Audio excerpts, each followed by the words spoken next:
Hello, Magicasters of all shapes and sizes! My name is Chance, welcome to my Spellbook, and thank you so much for tuning into the 8th episode of our second level spell series!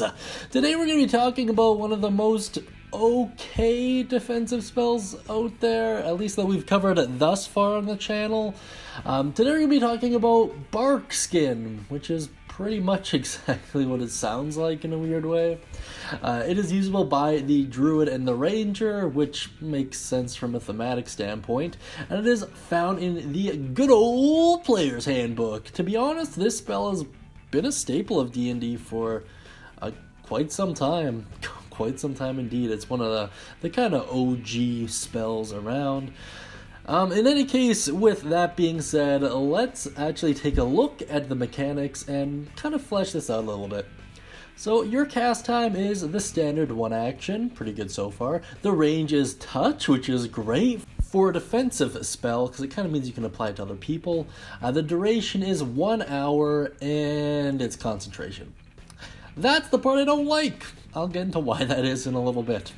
The effect at a glance is as followed. Touch a willing creature. Their AC cannot be less than 16. Basically, it makes it so that 16 is their minimum. Components, somatic, material, and verbal. Somatic means you have to gesture with one hand. The material component in this case is a handful of oak bark. And the verbal component means you have to speak an incantation. The skill is Transmutation, which means it actually changes your body, and it does. Fantastic. Now let's move on to the full description. You touch a willing creature. Until the spell ends, the target's skin has a rough, bark-like appearance, and the target's AC can't be less than 16. Regardless of what kind of armor it is wearing. So basically, the target's new base AC becomes 16, which is really good.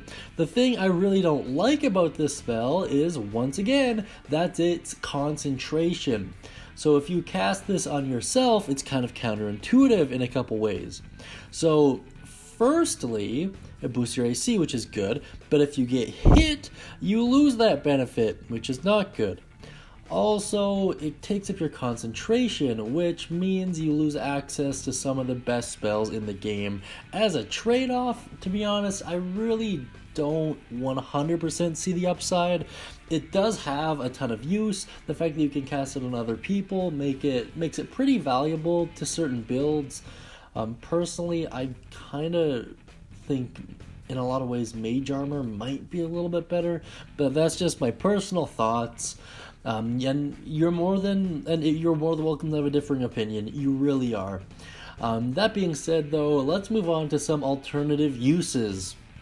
So one alternative use that I thought was pretty cool, or at the very least a different way to apply this, is to use your familiar to apply it to people. I mean, that's pretty dang neat. I mean, naturally, through extension, I guess you could apply it to the familiar as well if you really wanted to.